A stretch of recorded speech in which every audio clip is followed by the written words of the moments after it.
And we're recording. Hello. Welcome. Ed Ciucevich here, Geek Homeworld podcast with my special guest, Scott Schreiber. Hey, everybody. Welcome back. Thank you. It is Oscar time, and coming up Sunday, as you see at the bottom of the ticker, if you're watching the YouTube video, Sunday, March 15th, 7 p.m., 2026, Oscars. Yeah, hosted by Conan O'Brien, second year in a row. It's fantastic. He did a fantastic job last year on the Oscars. So I'm excited to see what he's got to say. I hope the Oscars won't be too political this year. Well, honestly, the actors haven't been too political. I think the Grammys were overly political, so the musicians got kind of got out there their statements, but a lot of the other award shows for the movies and TV, they haven't really gotten into politics much. They just wear the pins and they just kind of talk about the movies. So we haven't had to deal with that too much. And I think a lot of the time the host sets the tone too. Mm-hmm. And Conan's not political. Like he may make one joke and then move on. Right. I think the problem with the Grammys, if you're saying a problem with being political, it was hosted by Trevor Noah, and that's his thing, right? So the thing is, like you and myself, I just don't. I want to focus on the films. Yeah, exactly. It's not really. I don't think it's the platform for it. Yeah. But let's focus on the films and let's just look at the criteria. So let's stop talking politics and start talking movies. Yeah. Keep me before I go on a tangent. Well, anyway, like, share, subscribe to the channel Geek Homeworld, please. It helps us little creators like myself. And this should be, if all my editing goes well, we're not live streaming this, we're recording this, and I've got a weird contraption to how I got everything hooked up here, but you should hear it wherever you listen to your podcast, on your favorite apps and all that, and hopefully on the YouTube channel at Geek Homeworld. That's youtube.com /at Geek Homeworld. Subscribe today. All right, all that's out the way. Let's start, and we're gonna go at a pretty good clip tonight. Yeah, let's say one thing first about like that. I think it was a really good group of films this year. Out of the 10 Best Picture nominees, 8 of them remain in my top 20 for the year. So I'm actually really happy with the Best Picture list. The other 2. I actually haven't seen The Secret Agent yet, which is on Hulu. It just dropped on Hulu, so I'm going to watch that tomorrow before the ceremony. And then the other one's Frankenstein, which I think is a beautiful film. Yeah. I just had problems with the script, so it's not in my top 20. But the other, definitely mine. So and just to follow up on that. Yeah. Dear Hollywood creators and mainly the studios, please make your films available in theaters where we can actually see them. If you want people to go to the theaters, you might want to put your films like Frankenstein. I did not get to see Frankenstein in the theaters like I wanted. So I did catch it on Netflix. Beautiful film. And it took forever for Hamnet to come to the theater. Yeah. Once it got nominated. We were upset because we wanted to see Hamnet but could not see it anywhere near us. Yeah. And so anyway, please make that stuff available. If you want people to go to the theaters, you have to actually put your films in the theater for a longer best movies in the theaters. Thank you, Netflix. But anyway, so enough soapbox there. Anyway, so we're going to go through a pretty good clip on these. We're going to start with the original screenplay and work our way up to or down to, I don't know which direction, Best Picture at the end, just like they do in the ceremony. So we're going to tell you, I don't know if we're really going to say what our picks are. We may. Yeah, we can. I think we'll focus on, what we think's going to win. But I'm not going to be able to stop myself from saying this is what I think should win. And we have these nifty little things that we got from Focus Features. We got them at one of the local theaters.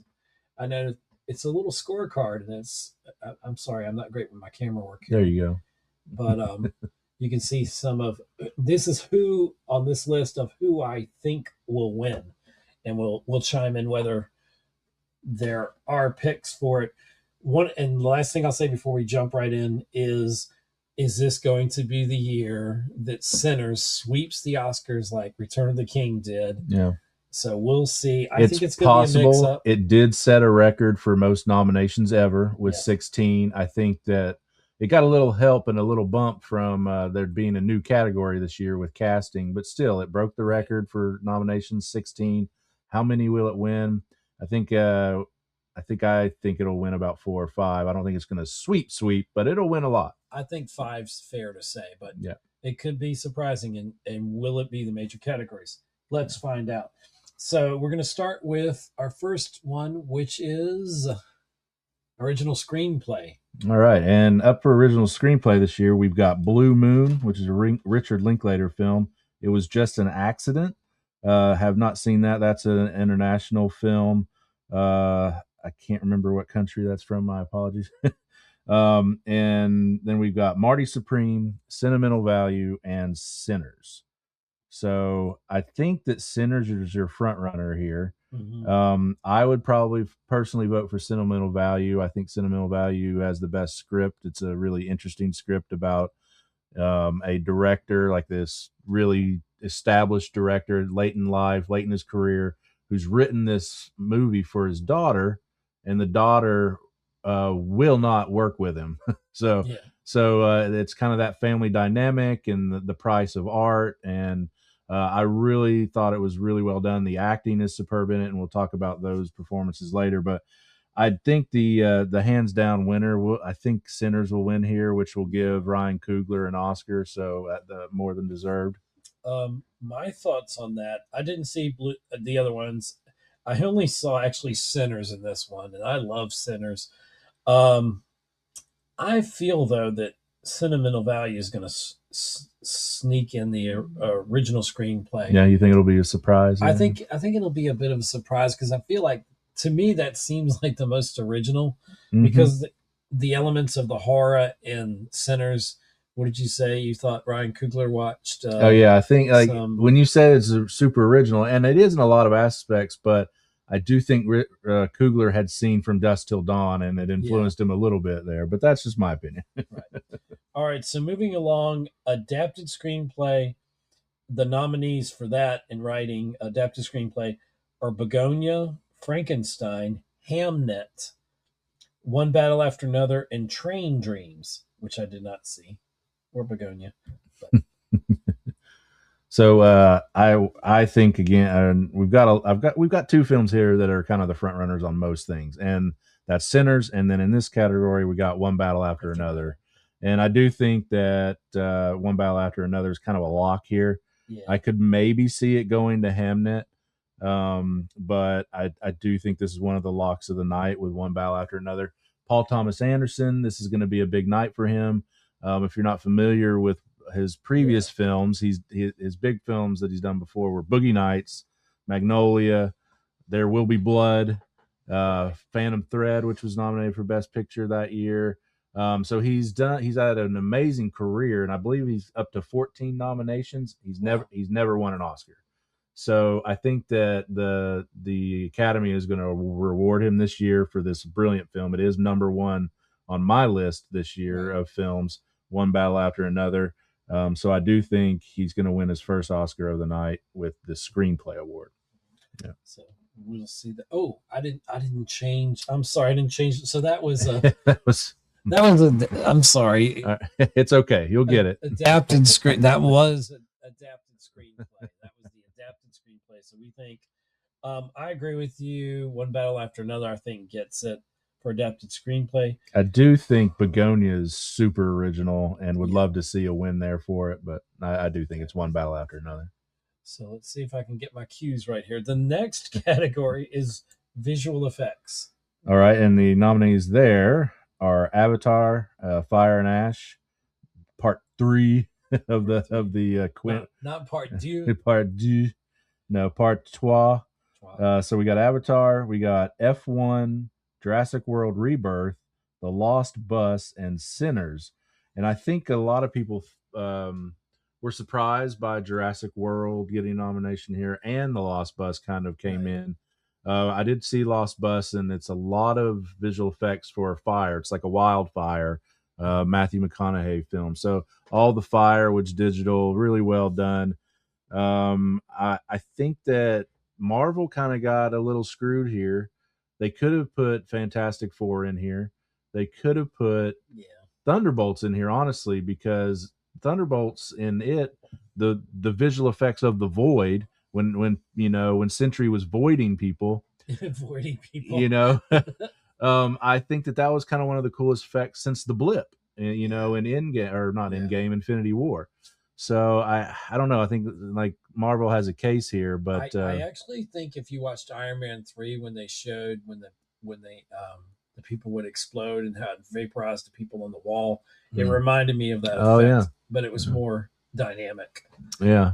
But I would have personally I would have put Fantastic Four for the visual effects. Because what they did with my brain's Galactus. Thank you, Galactus. Yeah.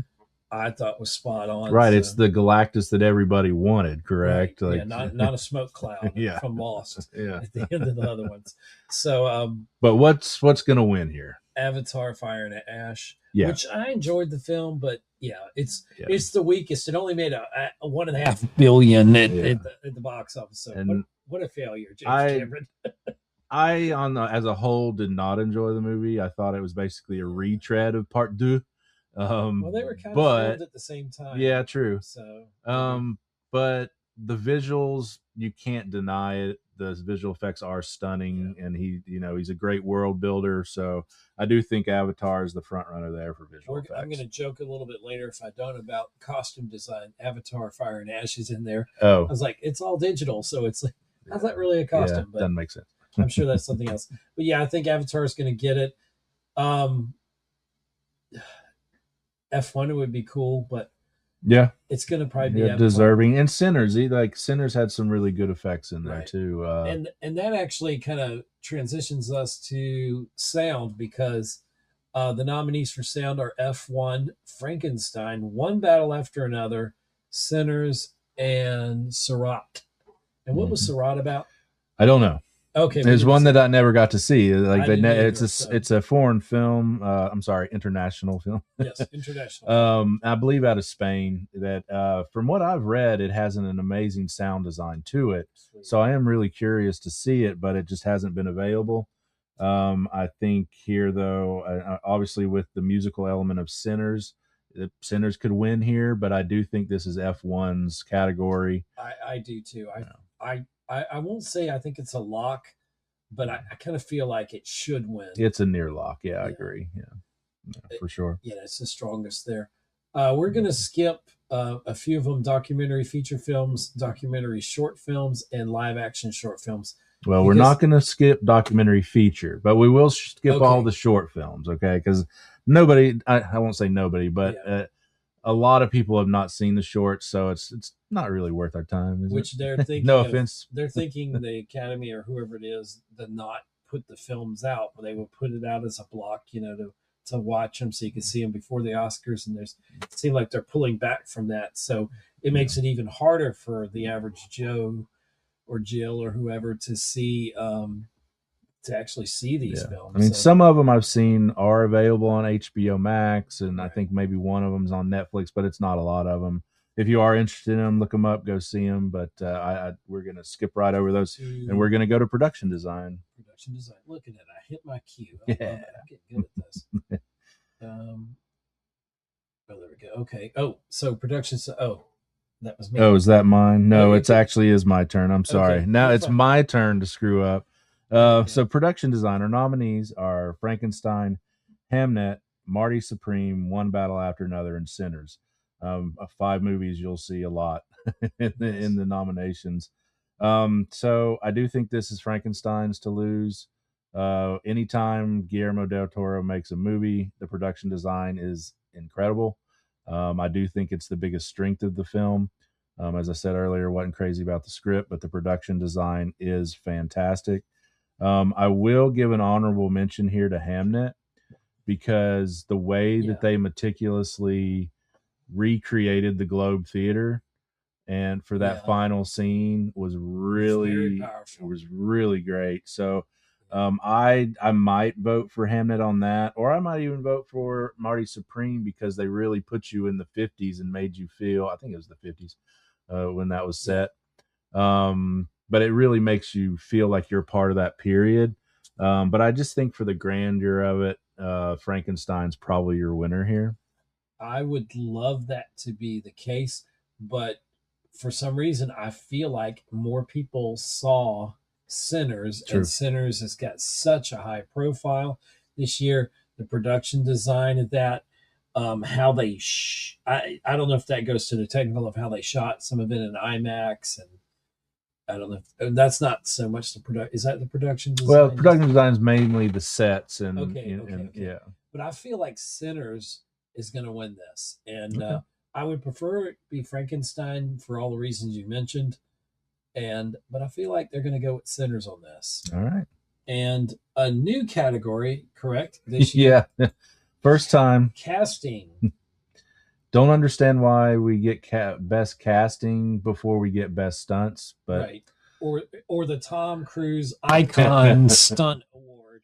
But let's name it after Tom Cruise. And I almost feel like, I mean, the actors are being awarded with the actor categories, and so casting's in a way represented there. Mm-hmm. So I'm not quite sure I understand why we're rewarding best casting, but it is what it is, as they say. The nominees are Hamnet. Oh, no, it's okay. I'll do it this time. Hamnet, Marty Supreme, One Battle After Another, The Secret Agent, and Sinners.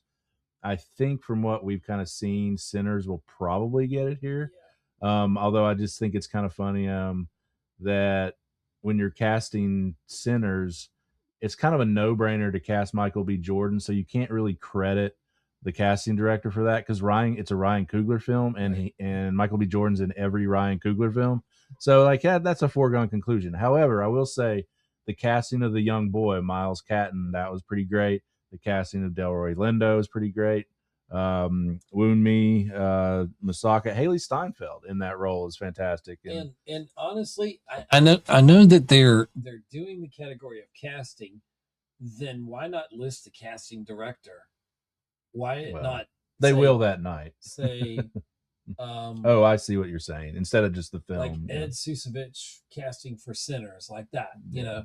Yeah. But they probably will in the night when they're announcing it. But yeah, casting it's interesting. I don't know how you judge that, but for me, I feel like it's Sinners because it's such a great cast, and I feel like we'll see more of a pattern as years go along, but it's almost like the bigger the cast is maybe kind of an influence on how people vote. Oh, that's a big cast, and they did well with it. So, like the ensemble cast, but right, what are we going to do when our AI actors are in here and actresses? Well, they won't. Or what if we saw Avatar: Fire and Ash casting? Yeah, right. Because they're all. They did cast the voices and whatnot. So.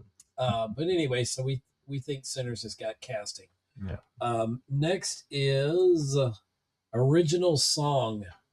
One of the other locks of the night, but what are the nominees, Ed? The nominees are Dear Me from Diane Warren and Dear Me, Relentless. Yeah, please give her an Oscar.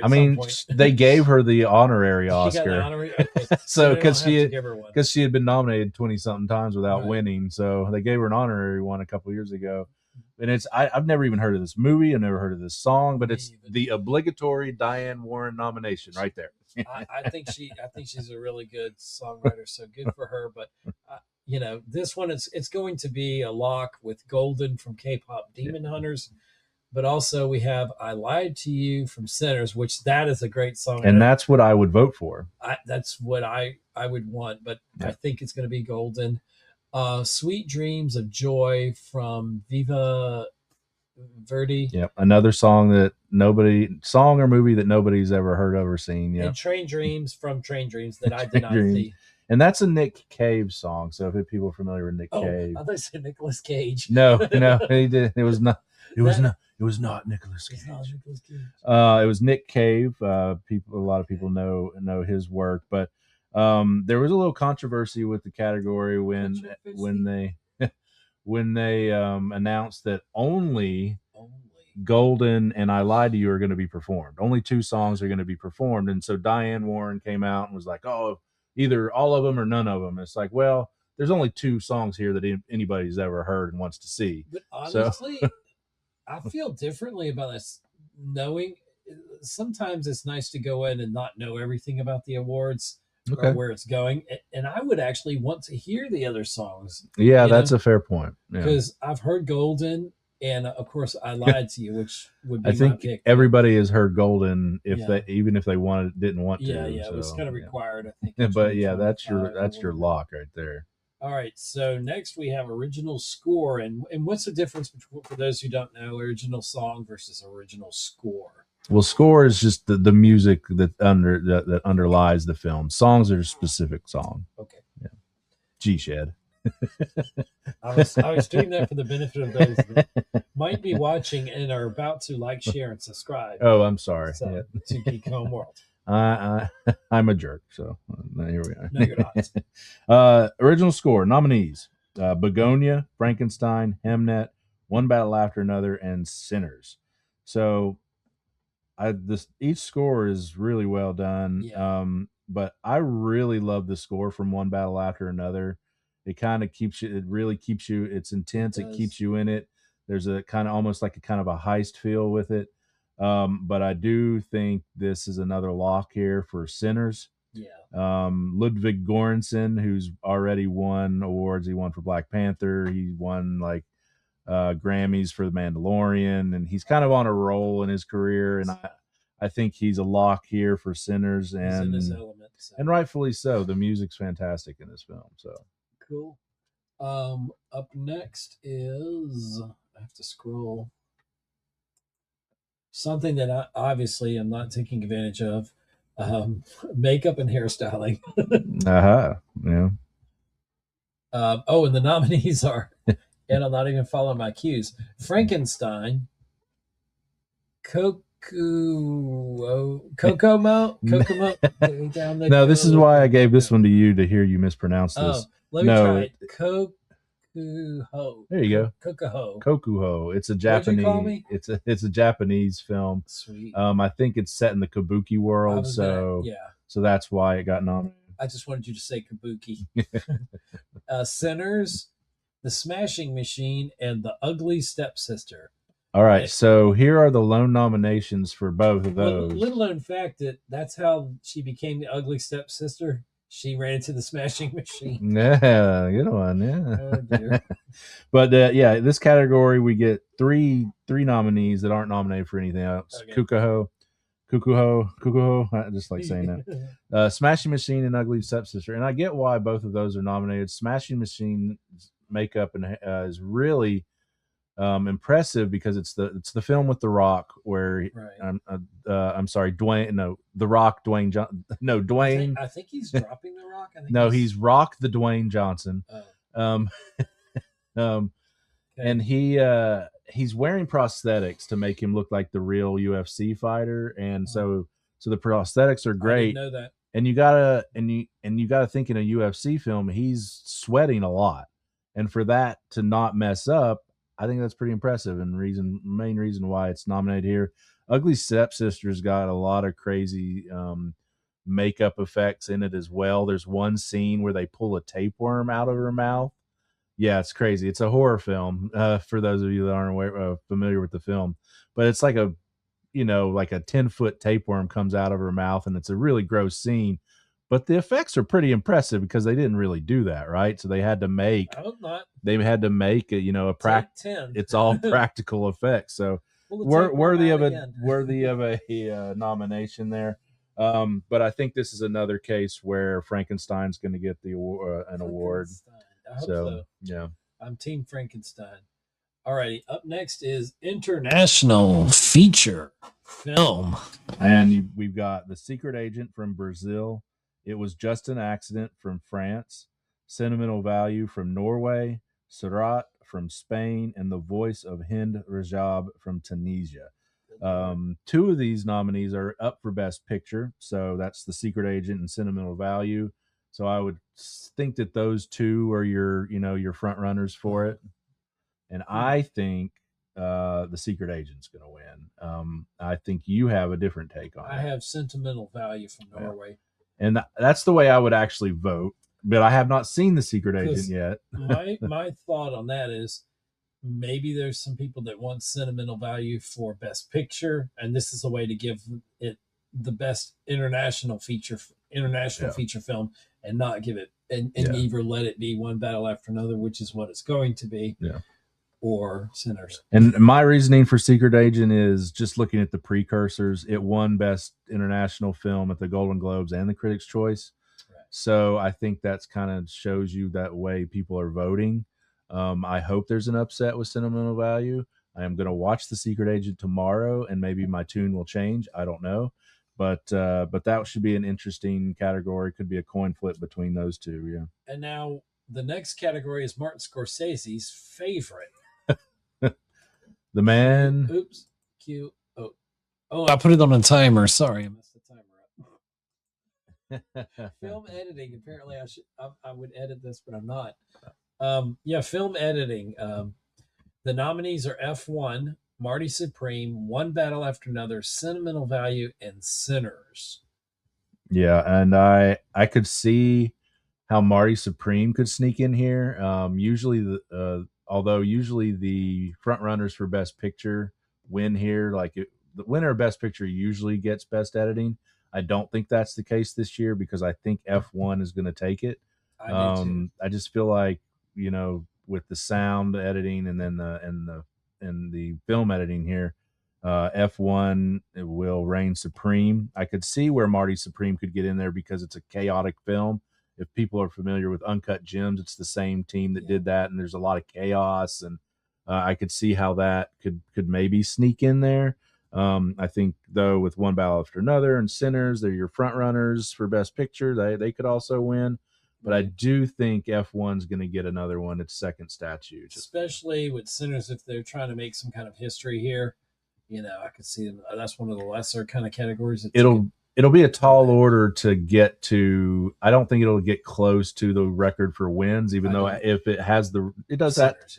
Yeah, Sinners has the record for nominations now, but I don't think it comes close to the record for wins because it'll have to hit double digits, and I don't think it'll get that close. But yeah, I think F1 takes film editing there. Oops, you didn't see that. We didn't. No. Okay. Film editing. So that was film editing. We think it's F1 is going to ride away with that one or speed away with it. Okay. Up next we have. Is that right? Yep. Documentary. I didn't even mark one on mine. Documentary feature film. Well, did you see any of them? No, I didn't. Yeah, exactly. Maybe that's why. And to be honest, I've only seen one of them, and it's the one that I think will win. The nominees for documentary feature are The Alabama Solution, Come See Me in the Good Light, Cutting Through Rocks, Mr. Nobody Against Putin, and The Perfect Neighbor. I believe a few of these are available to stream. I want to say Come See Me in the Good Light's on Apple. The Alabama Solution might be on HBO Max, and I know Perfect Neighbors on Netflix because that's the one I've seen. That one I think will win. The way it's edited together is interesting. It's basically a body cam footage documentary. Interesting. Basically taking all the body cam off of the police and in the interrogation room after a woman is killed, is shot through the door. There's it basically follows this escalation of an event in a neighborhood where a woman was basically feeling like she was harassed by the kids in the neighborhood playing in the side lot, which she just should have just minded her own business and let kids be kids. But it escalated to where she shot one of the mothers of the kids through her door. And so I think I've seen the preview. Yeah, and the way that they edit through all the body cam footage and everything and put it together is pretty interesting. Right. So I do think that's your front runner there for documentary feature, The Perfect Neighbor. Yeah. Okay. I have nothing to say on there except maybe the one about Putin being in the. Yeah, if you vote politically, that could be one. Yeah. Now we're getting to some of the fun stuff here. All right. Directing. All right, we're going to go ahead and do directing. And the nominees are Chloe Zhao for Hamnet, Josh Safdie for Marty Supreme, PTA, Paul Thomas Anderson for One Battle After Another, Joachim Trier for Sentimental Value, and Ryan Coogler for Sinners. All very deserving here this year. It's a great list. I'm surprised you didn't give me that category. Those names. I was being nice. Yeah. Yeah. No. And I will say, I'll start with Chloe Zhao here. I usually don't really care for her movies. They're very slow and methodical. She did the Eternals for Marvel. Ones, yeah. But she's already won an Oscar for Nomadland. Nomadland. Yeah, and I thought that movie was super boring. Yeah. And there's another film that she did that was super slow and boring too, and that's kind of her thing. But super slow and boring. But Hamnet, I didn't feel that from this. I thought I was drawn in from the opening shot. The camera comes down through the trees. Thank you, Kira Kurosawa. And it kind of focuses on Jessie Buckley's character underneath the tree, and she's in the fetal position. And so there's this whole like, you know why she was that way? She had saw her performance in The Bride. Well, it's not her performance. She had just seen the movie The Bride, which is a mess. But anyway, Chloe Zhao does a great job with Hamnet. Safdie does a great job with Marty Supreme creating that chaos. Kugler awesome with Sinners. Trier was great with Sentimental Value. But I think this is where Paul Thomas Anderson gets his second Oscar of the night as Best Director. He's never won the award before. Right. I think he's going to win here for One Battle After Another, and Hollywood's finally going to crown him for. It's almost kind of like it's not a Lifetime Achievement Award, but it can feel like that. But I don't think it's a Lifetime Achievement Award because the movie's so great. So you can't really call it that. What do you think? You think directing? Yeah. I'm going to go with One Battle After Another. Yeah. I think it's going to be directing. I think it's I'm going to spoil it. Yeah. I think it's going to get Best Picture. Yeah. I do think if there's a surprise here, it's Kugler for Sinners. Right. In both of those categories, in all the categories, I feel like Sinners it's either going to be a great year or a halfway decent year. There's no way Sinners gets these nominations and doesn't walk away with at least a handful of Oscars. So, absolutely. But Paul Thomas Anderson for One Battle After Another, it feels like I won't say lifetime achievement because he's got a lot more life in him, but it feels like that, and it's deserving. So up next is costume design, something apparently I care nothing about because the way I'm dressed, but Avatar Fire and Ash, which is funny. It's so funny to have Avatar Fire and Ash mentioned in costume design when there are live actors, but it's all digital. You still design the costumes, I suppose. Yeah. But then again, weren't these costumes in like the previous film and then the previous film before that too? So if here's the first time we're going to talk about Wicked for Good, which has 0 nominations, which it's not that great of a movie compared to the last one, but the costume design's great, the production design's great. Yeah. But I think there's a bias there with it because it was nominated and won last year. It won. So they're not going to nominate it at all, but they'll nominate Avatar. Like I don't know. I have a problem. Is this a similar? It's probably different, but Chloe Zhao, that her winning for Tomorrowland, and then she's not going to win. Nomadland. Oh, they changed it. Yeah, they sure did change it. Tomorrowland's that George Clooney Disney movie, isn't it? It sure is. I knew there was a land involved with that. I didn't know when and where the land was. It was so boring. Yeah. We haven't even said the rest of the nominees, have we? Sorry. No, that's all right. But it was Avatar, Fire and Ash, Frankenstein, Hamnet, Marty Supreme, and Sinners. Yeah. I feel like you could give it to Sinners. Marty Supreme and Hamnet, the period pieces, you could make an argument there. But again, and I think the strengths, again, I'll say it again about Frankenstein, the strengths of the visuals, your production design, your cinematography, your hair and makeup, and your costume. So I do think Frankenstein is your front runner here as well for costume. Yeah. I think they're going to pick Sinners. Okay. I think especially I think about that little dance sequence that's kind of like we said before, it should be taught in film school. I think my wife said that. The scene set to I Lied to You, which was up for best song. It's brilliant, and just it's a great visual film as well. And so the costume design, I think it's going to be Sinners. All right. Up next we have, and I spelled it properly, cinematography. Yeah, you use spell check. I did use spell check. I ain't gonna lie. What are our nominees for cinematography? All right, we got Frankenstein, Marty Supreme, One Battle After Another, Sinners, and Train Dreams. Yep. Yeah, and so I could see Sinners getting in here. There's some really great camera work in Sinners. One battle after another. I will point out the one scene at the end where it's the chase scene and they're going up and down, up and down. I've seen memes about that. Yeah, and I mean, I'm sure it made some people physically sick. But that scene alone is just like, wow, that's pretty great cinematography that makes you have that visceral feeling. Right.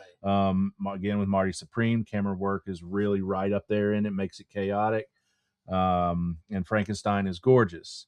But I think because of the natural lighting and the beautiful camera work or cinematography of Train Dreams, Train Dreams, I think is your win here. Is your pick is the winner. Yeah, I'm gonna say Train Dreams is gonna sneak in there. Some love there. They're on the other track. We didn't see them coming. But I think when people vote for cinematography, like using natural light and making it look beautiful, and really putting emphasis on the landscapes and everything. That's how Nomadland won its cinematography. Right. And it is a beautiful film. Like, it is absolutely gorgeous. It is on Netflix. Check it out. Joel Edgerton, William H. Macy. It's really well done. I think this is where Train Dreams sneaks in and gets its lone Oscar of the night. That may be the case, but of all the things I said of the films I talked about last year, I had my 4K television, my surround sound set up, and I watched Frankenstein on Netflix because I couldn't see it in theaters. Sarcasm. Definitely couldn't see it in theaters like I wanted to. And I was blown away by how beautiful from the first frame that film is. And Del Toro did a fantastic job of that. I feel like it should be Frankenstein. I think that's what they're going to pick, and that's definitely what I want them to pick. All right. I won't be upset if it's Sinners because I feel like that's the second strongest one, and then maybe third strongest for me, one battle after another. And hadn't seen Train Dreams or Marty Supreme, but I'm sure that their cinematography is good if they're nominated. But for me, it's Frankenstein. I hope they'll win, and I think they should. All right. So, good deal.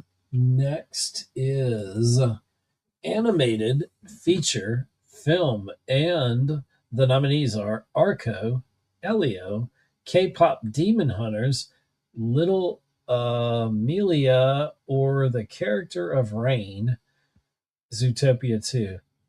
I think it's a lock for K-pop Demon Hunters because that's everywhere and still like one of the most super popular things ever on the streaming services now. I think it is the most watched Netflix film ever, if I'm not mistaken. It's very close if it's not there already. But I think they're going to pick it, but I feel like The Character of Rain looks. I don't know that I saw a preview or I saw something about it. Little Amelie. And it looks really interesting. And I almost feel like, I don't know if that would be considered an international film or international animated film, but I feel like the fact that it's here, an animated feature film, I feel like that could be a surprise. And and I don't think Arco's gotten much traction. I did see an interview with Natalie Portman, who's a producer on it. But which it looks good, but I don't think it has a chance. And then we've got Elio and Zootopia 2, both Disney, that may cancel each other out.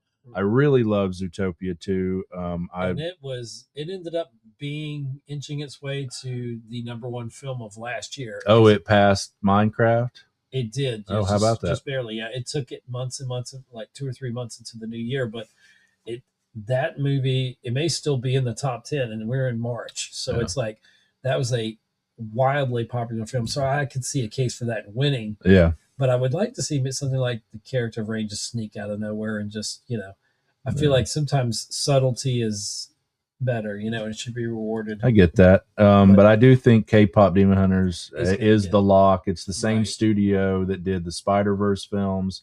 And Goat, which is in theaters now, about the basketball player, the Stephen Curry film.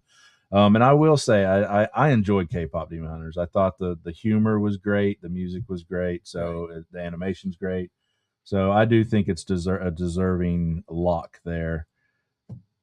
And that brings us Now we're getting to some of the big All right. categories. We got 5 categories left, and we're into the big ones here. We're going to start on acting here. Actress in a supporting role. All right. So we got supporting actress. We got Elle Fanning, which is great. This is her first Oscar nomination for Sentimental Value. We've got Inga Ibsdottir Lilius for Sentimental Value. You're welcome for saying that. Thank you. So there's two actresses from Sentimental Value there. You'll see a pattern here with that film for acting. Amy Madigan for Weapons, who plays Aunt Gladys, was kind of a meme all year. Wunmi Mosaku, who plays the Voodoo Lady in Sinners, and Teyana Taylor for One Battle After Another, who plays Profidia, the worst mom ever. Quite possibly. So we get into acting. I think 3 of the 4 categories are toss-ups. I think there's only a lock in lead actress, and we'll talk about that in just a second. But the supporting actor and actress are really interesting because you really don't know. I think there's 3 real contenders here. I think that, unfortunately for Elle Fanning, who I absolutely love, her and Inga Ibsdottir Lilius for Sentimental Value, they kind of cancel each other out, unfortunately, and so they're kind of out of the running. But Amy Madigan won the Critics' Choice and the SAG Award for this role. Wunmi Mosaku won for Sinners at the BAFTA Awards, the British Academy Awards, and Teyana Taylor won at the Golden Globes. So you got 3 people that have all taken home hardware. Right. And so it's kind of a 3-way coin flip, if that's a thing. Do they have 3-way coins? So it's very interesting. Who do you think's going to win? I think it's a lock for Teyana Taylor for One Battle After You're calling it a lock. Okay. I think it's a lock because and I did finally watch Weapons on streaming, and that is about the dumbest movie. It did not resonate with me. I didn't understand. It didn't make sense, really. It didn't make sense to me, and I know what they were going for, but I know how viral that was. Yes, it's one of the Oscars are trying to be hip and cool. Yeah, they'll tie into that. And Madigan is the only representation of that film here, so yeah, that may be why she wins, which I think she's going to win. I think Amy Madigan is going to win. It was a memorable character. I mean, she made that character exist outside of the film. I don't want to speak too ill of her performance, but I don't think it's that great of a performance. I think the hair and makeup do the work. And maybe they should have been nominated in makeup and hairstyle. But if she does win, which I do think she is going to win, I think that how do I articulate this? I think that I'm going to take it as a win for the horror genre in general. Okay. Like I think it's great that horror is getting more and more recognized at the Academy Awards. Yeah.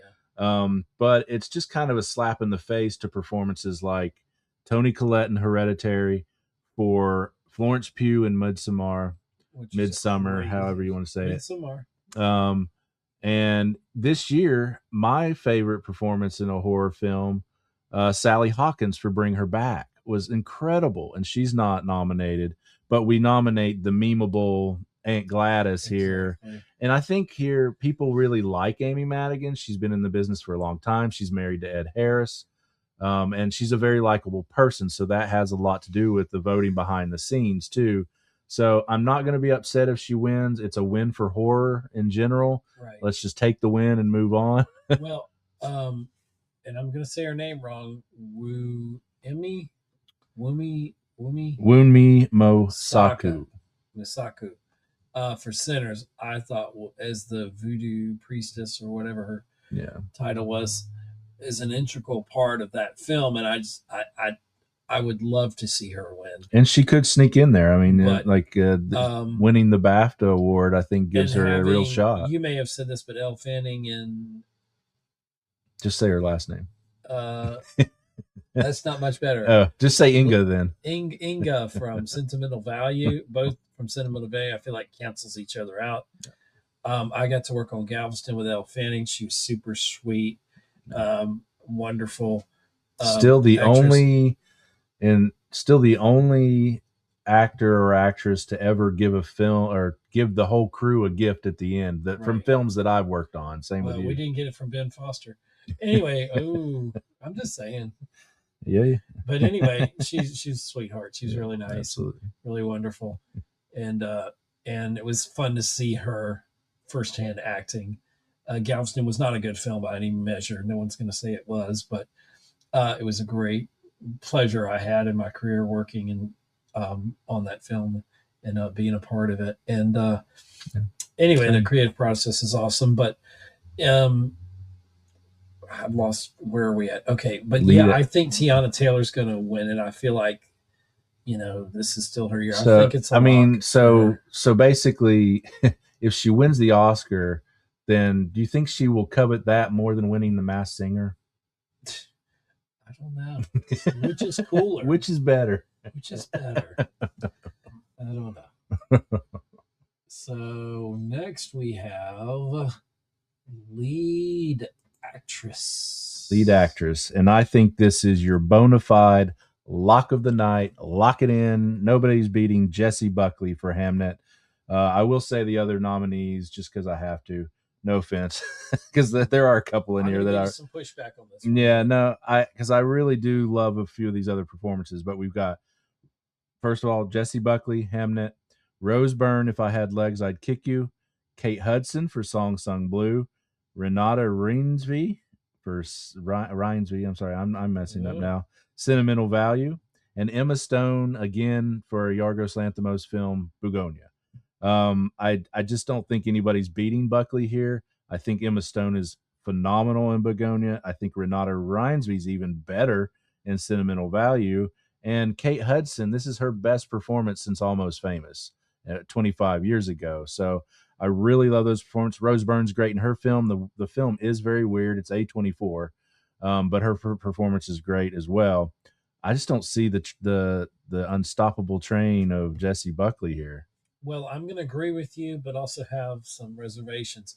I think Jessie Buckley deserves it for Hamnet. It was a very powerful performance. That final scene, I'm sorry to interject, but that final scene, and it's not just the one scene because she is great in the entire thing. As she loses a child midway through, that scene is gut wrenching. And then at the end, when evidently that's an ad lib where she reaches out her hand. Really? It was an ad lib. And then they just all went with it. And I imagine Chloe Zhao stopped it and was like, ooh, that's great. Everybody do it. And, so, but those choices that she makes, there's no more powerful performance on the year. I have one other person that I think is the best performance of the year, that it was a lead actor that's not even nominated. And I'll talk about that in just a second. Yeah, we'll talk about me in a minute. Yeah, exactly. But I do think this is hands down the best lead actor's performance is Buckley. Yeah. Well, if there's an upset, I guess you'd call it an upset because I think Jessie Buckley has it locked. I would love to see Kate Hudson win it because Song Sung Blue came out of nowhere in like November, December, whenever it came out last year. And I think everyone's surprised, it was my number one film of the year. I loved it that much. And it just really, I started listening to more Neil Diamond songs. I thought Hugh Jackman was great in that. And it's based on a documentary. And it's a film that a lot of people slept on, as they say. Yeah. And it's really, is it a great film? 25 years from now, I'm going to say that's one of the best films ever.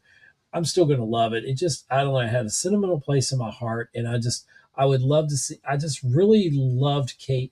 You just can feel the love that those Hugh Jackman's character and Kate Hudson's character had for each other. Yeah. And if for any of the actors out there, I feel like you would get the same feeling of like, because I guess you would, is it called impersonators? I don't know what the proper title is.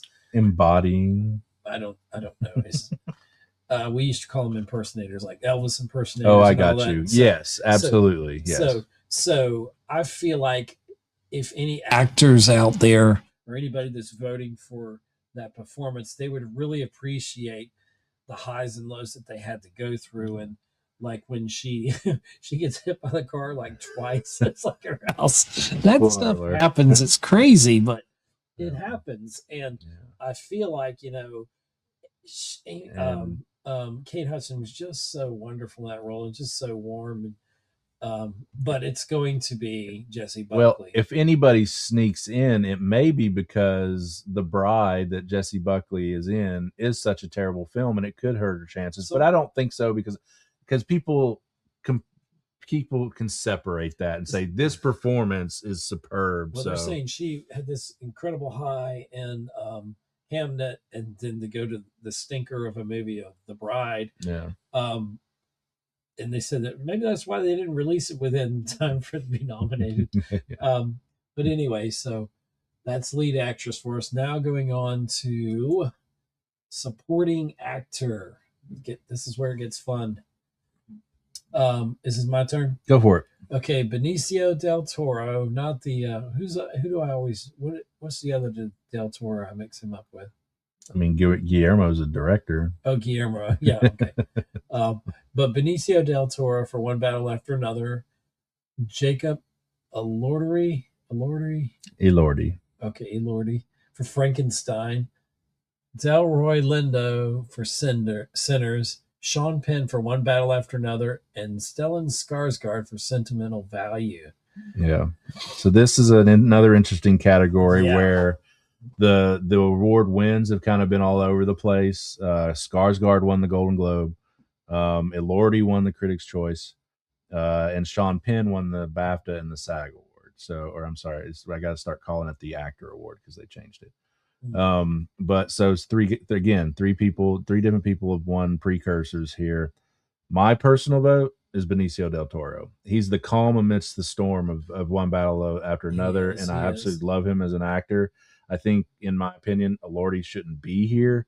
I think he's a one-note actor, but as you said to me earlier, Frankenstein is one note. So I guess Monster is Frankenstein monster. Except the big problem with Frankenstein that you had is like when Frankenstein comes into the ship or whatever, and he's about to attack the guy, he's like, wait a minute, it's time for my story montage. Yeah, that bothered me because it's like he's so hell-bent on finding Dr. Frankenstein and killing him, and he's killing all these people around him, and then he bursts in the door and he's like, let me tell you a story.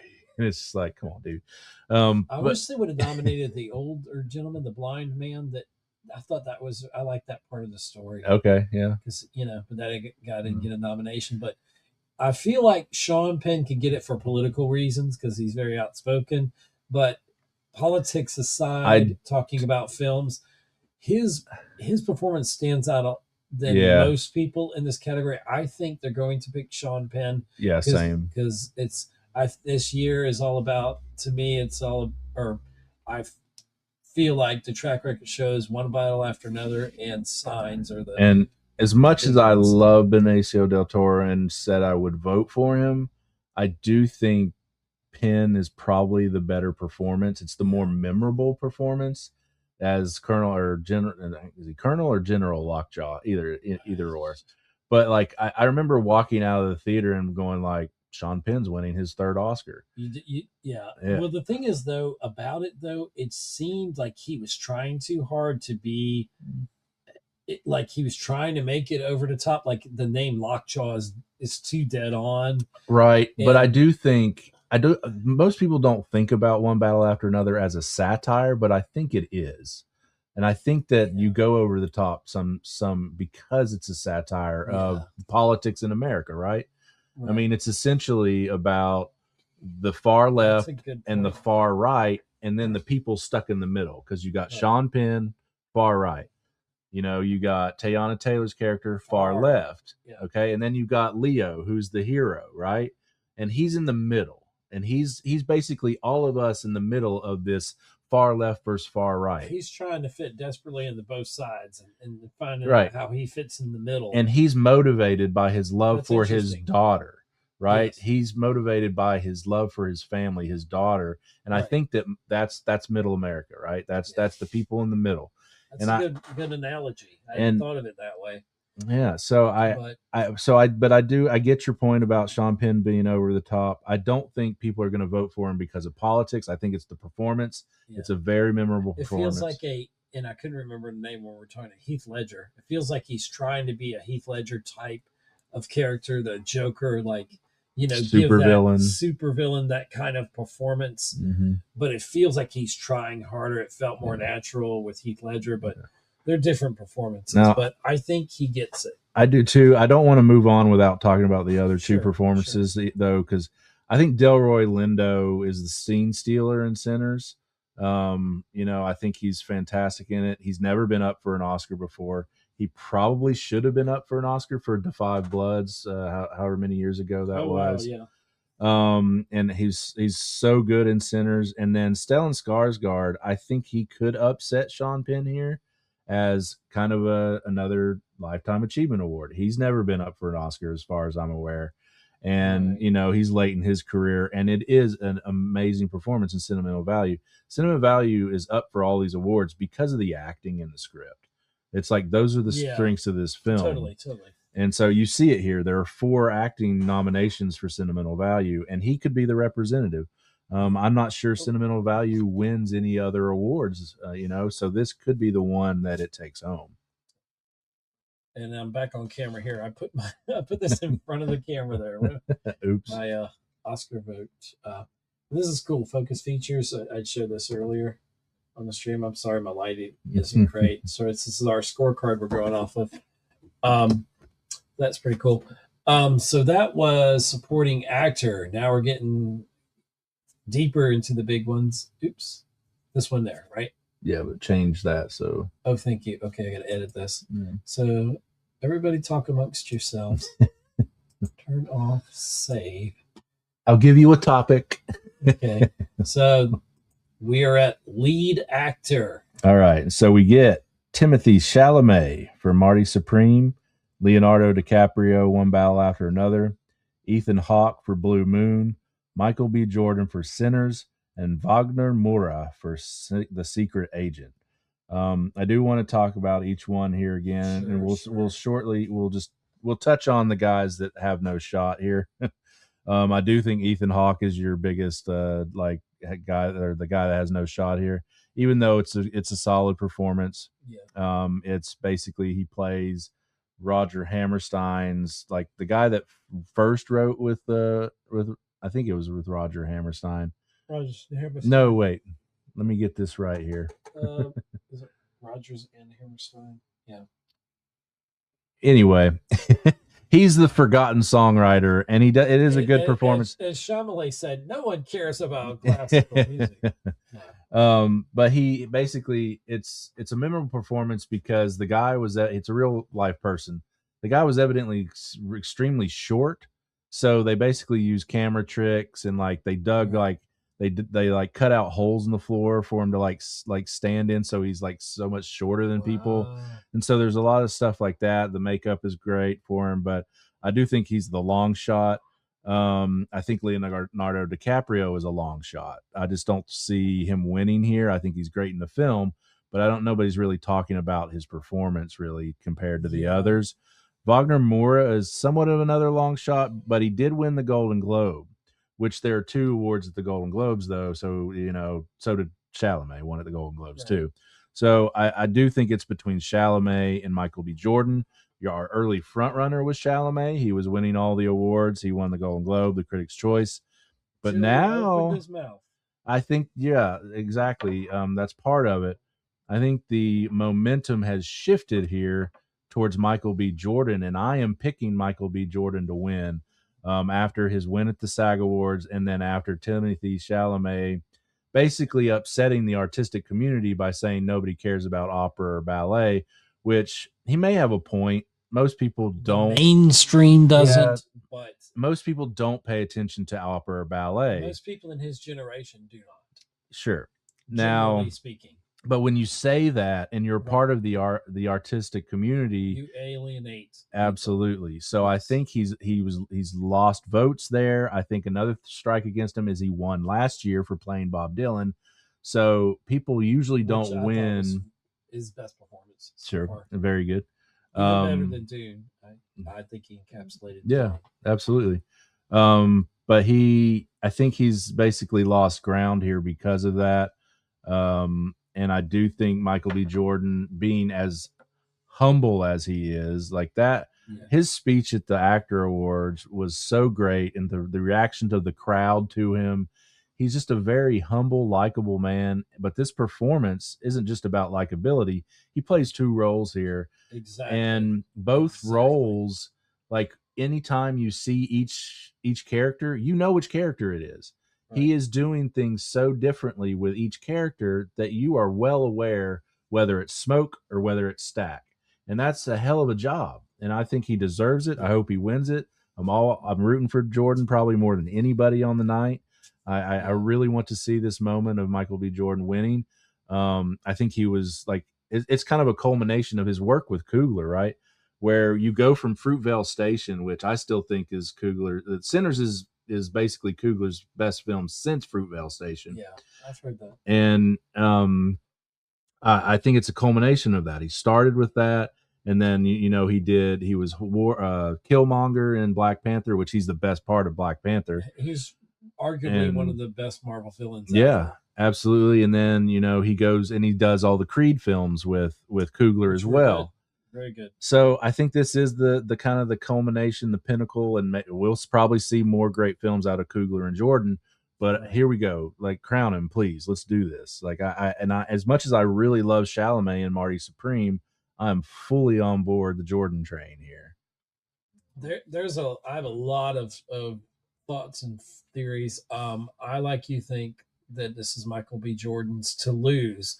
I don't look at it as it's Chalamet's and he said something wrong and he's going to lose it because that may be the case.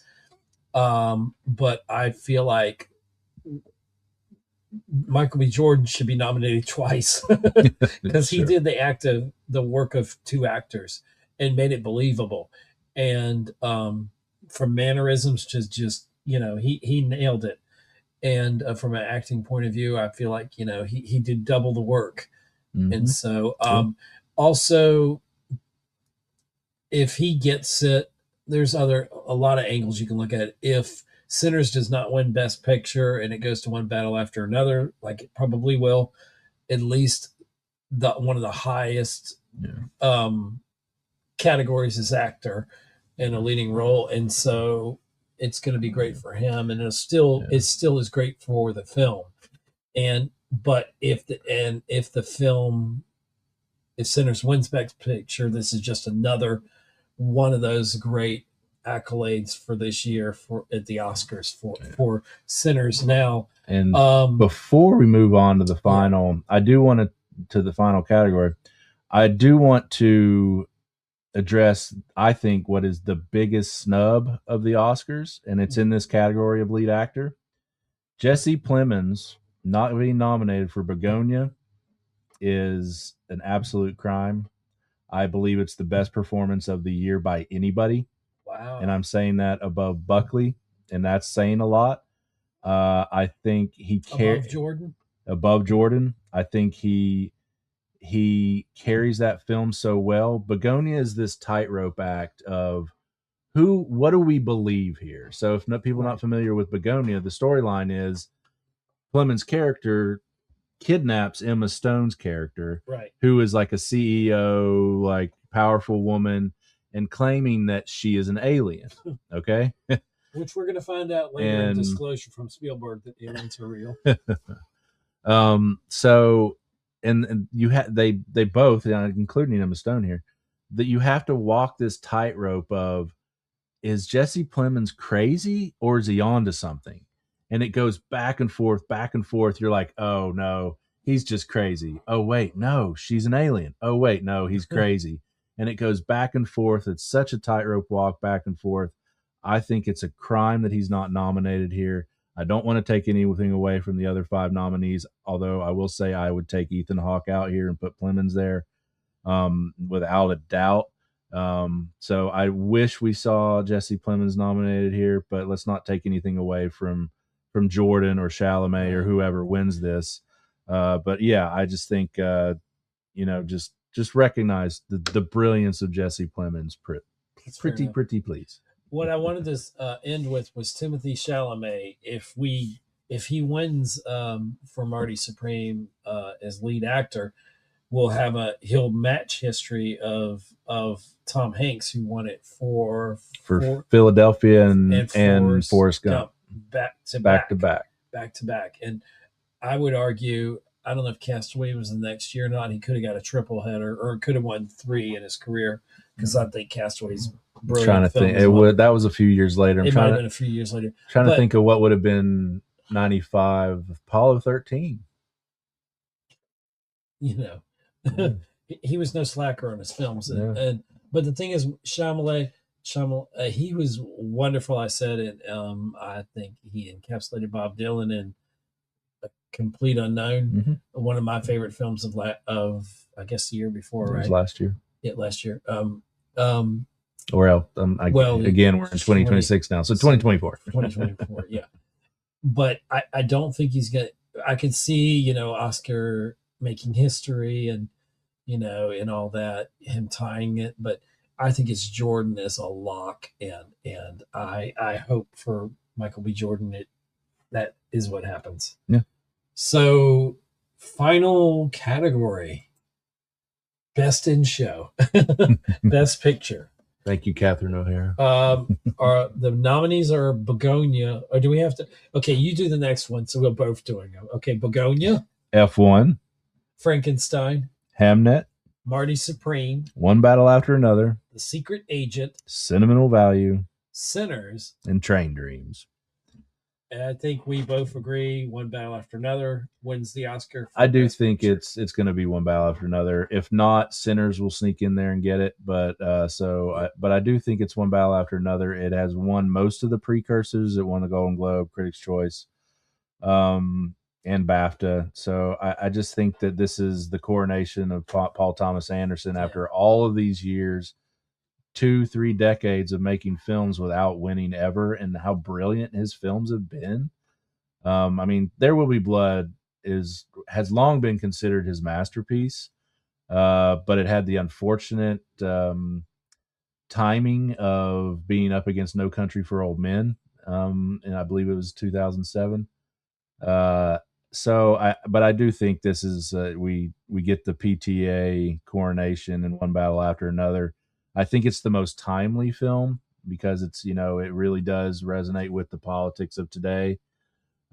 Great acting, great cinematography, great everything. I mean, it is my number one film of the year, and it's kind of, it was my number 5, I think, but it was still, that's saying a lot for me. So I really do hope it wins. I think it's more than deserving. As I said earlier, I really like a lot of these films, as they're all in my top 20 except for Frankenstein and Secret Agent, which I haven't seen, as I said. So I'm Could looking Secret forward. Agent be a surprise from left field that we didn't see coming? Probably not, because I think it'll people tend to think, especially with the international feature film, like that it'll win international feature film, and so that's where its award is. Like, rarely does that cross over, except for Parasite, a few years back. Right. But I do think this is One Battle After Another, or possibly Sinners. Sinners I could totally see winning. Right. And if someone decides to turn on their air blower and blow leaves all around the neighborhood, I don't care. So my thoughts on it are, if we go with what we think would win Best Actor, because they kind of spread the love around between the actor and actress and supporting roles and lead as well. But if you've got Sean Penn winning actor for One Battle After Another, and you have Tiana Taylor getting it, then if they don't give it to One Battle After Another, it's going to seem weird. But then on the other hand, you got Michael B. Jordan winning for Sinners as actor. Then why doesn't Sinners win picture? It's it's weird. Sometimes you can either make it a sweep of all the major categories, or you can give love to the individuals and still pick a different film. And I tend to like that better when it's spread out. I do think that, unless there's a movie that really just unites people and people are just like, yes, which most of the year it seemed like, and correct me if I'm wrong, one battle after another was, I won't say a uniting film, but a lot of people, the consensus is most people thought it was great. Yeah. And it's a very difficult film. It's interesting. It's just, it's not the film you think it is. Like I've said before many times, the first trailer, I was like, this movie's going to bomb. Who's going to watch this? I don't even know what this is. And then I saw the second trailer. I was like, this is going to be a great film. And then I saw it and I was very confused. And then I thought about it. Like you said, it's one you have to think on. And then I was like, yeah, this is a very good film. And I didn't get it at first. And now my dog's going to get upset. So it might be a good time to wrap up. We got Leaf Blower and we got Barkley chiming in. Love you, Barkley. We do. But tune in Sunday, 7:00 on ABC, hosted by the great Conan O'Brien. Who do you think will win? Fill out your ballots, win some money. Not my money. I'm going to take it. Yeah, I'm going to keep my money. But hopefully, whoever you chose wins, and let us know in the comments your thoughts and concerns and all that fun stuff. Concerns? I don't know. Why didn't this win? I love the conversations after, because we're going to be doing a post show. I can't guarantee. Well, we think we are. We'll see how busy we are. We're both in new jobs, and so we're both working some incredible hours, and so we're going to do our best. It may be more than a week before we can even get together to even record our reactions, but we'll get them to you somehow. So we'll do it. We'll get it done. We'll get it there. Anyway, so I'm out of Geek Homeworld with my. Oops, let me hit the cue here. There's a cue. Where's my cue at? Where are you at? I had this in order. Okay, hide that. Oops, no, hide nope, that. Not that. That was the wrong one. Okay. Which one is it? Oh, is it this? Scroll up, Ed. Scroll up. Thank you. Where are you at? I'm looking for. I'm trying to. You know what? Mark here. Go back down to best picture and hit hide. Hide. Boom. There we go. That's all I had to do. Thank you. You're welcome as your producer. Thank you. Where's my bonus? I need a cinematographer, a videographer. I need somebody to control all this, run the show. But yeah, thank you, Scott, as always, for being here and being part of it. Happy to do it. And all that. So with that, I'm going to say adieu. Later. All right. I need to edit.